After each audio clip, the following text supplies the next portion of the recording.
we tend to always think about God focused, and that's good, but we need to be God focused and visitor friendly. And so the question really is how can our churches be visitor friendly? Avoid attacking or discussing politics. And this is a big one.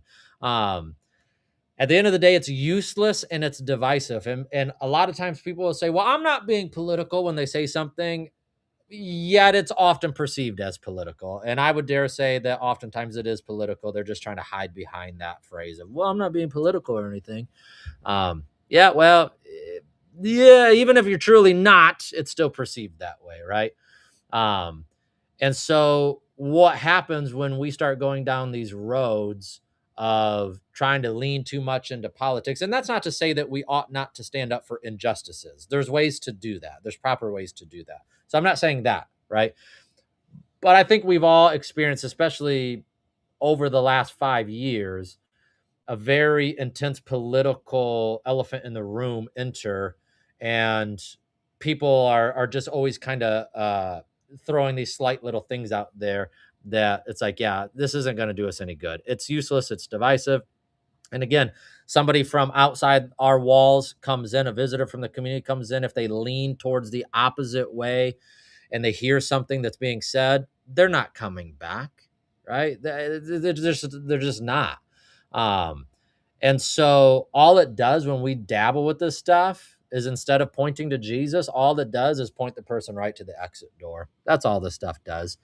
And we even see this sort of stuff of avoiding it in the Bible, right? Titus, remind them to be subject to rulers and authorities, to obey, to be ready for every good work, to speak evil of no one, to be peaceable, gentle, showing all humility to all men.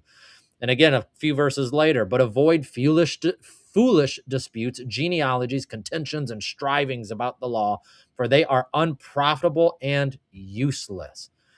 And then Paul gives exhortation to Timothy, right? He says, therefore, I exhort first of all that supplications, prayers, intercessions, and giving thanks be made for all men, for kings and all who are in authority, that we may lead a quiet and peaceable life in all godliness and reverence. For this is good and acceptable in the sight of God our Savior, who desires all men to be saved and come to the knowledge of truth. And I'm sure many of you know this statement from Desire of Ages. The government under which Jesus lived was corrupt and oppressive. On every hand were crying abuses, extortion, intolerance, and grinding cruelty. Yet the Savior attempted no civil reforms. He attacked no national abuses, nor condemned the national enemies. He did not interfere with the authority or administration of those in power. He who was our example kept aloof from earthly governments, not because he was indifferent to the woes of men, but because the remedy did not lie in merely human and external measures. To be efficient, the cure must reach men individually and must regenerate the heart. And to do that, right, to reach people individually and for that message to regenerate the heart, we've got to work with people. We've got to disciple them. We've got to work with them individually. And if our members are sitting there shooting from the lips crazy stuff in our churches, man, those outside of our churches will come in and right back out they go. And I've even encouraged my church members, and I've had some success with it, but I've even encouraged my church members, like, listen, stay away from the stuff even on social media, because if a visitor from the community comes in and they start coming on a regular basis, and all of a sudden they ask to be friends with you on social media, on Facebook or whatever, boom, now they see that gone.